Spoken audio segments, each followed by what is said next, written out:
Bonjour. 33. Tester ou ne pas tester.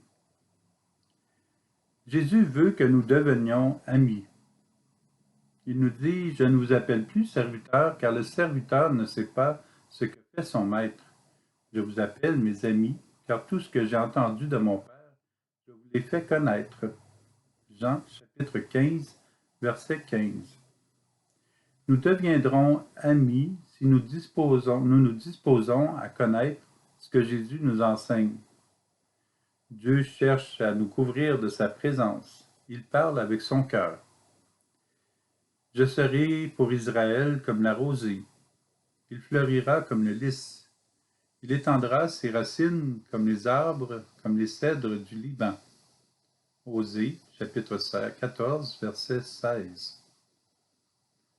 Verset 6. Dieu dit, je serai pour Israël comme la rosée. Mais nous pouvons ne pas comprendre ce passage, parce qu'habituellement, notre relation aux autres contient des blocages conscients et inconscients, et nous dirons, lorsque tu deviendras mon ami, je serai ton ami.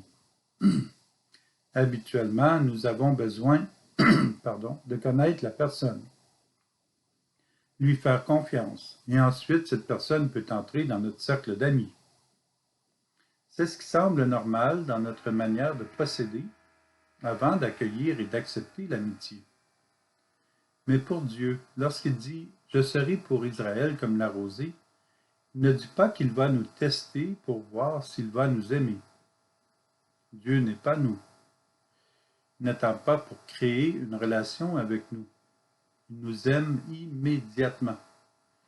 Dieu nous aime sans condition. Il nous aime malgré nos fautes et nos péchés.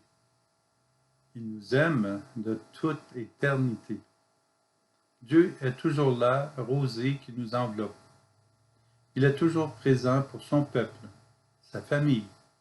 Il est l'amour perpétuel qui nous couvre. Plus nous aurons été blessés, plus des personnes nous auront laissé tomber, plus nous aurons vécu des déceptions, plus nous serons chétifs dans le choix de nos amitiés. Mais rassurons-nous, Dieu n'est pas ces personnes. Dieu ne nous laissera jamais tomber. Dieu nous relève et nous aime, sans demande particulière.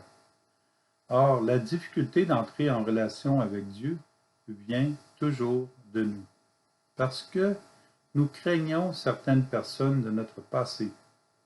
Nous confondons Dieu avec des personnes de notre passé. Nous craignons Dieu au lieu de nous laisser aimer. Nous bloquons en fait notre relation avec Dieu de 1001 manières. Nous sommes ingénieux à trouver des raisons et des excuses pour ne pas suivre Jésus honnêtement. Nous nous coupons de son amour et nous souffrons terriblement de ce manque. Alors c'est beaucoup plus simple, beaucoup moins compliqué de juste y penser « Merci Seigneur de m'aimer ».